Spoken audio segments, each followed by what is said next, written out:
feel like I want to burst out into song for this one.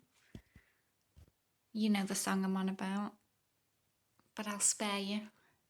So here we have Simba bursting out the trees, and then the gang at the bottom just trotting off into the sunset.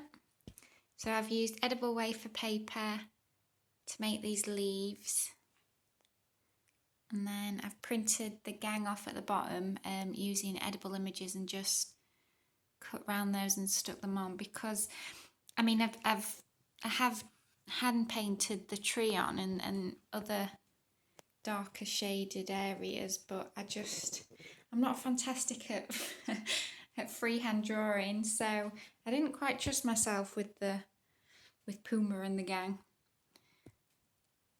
But then I've drawn on these little birds, and as I say, I have done the tree and little bits around the bottom. But just look at Simba's face, just bursting out of the trees. Gorgeous.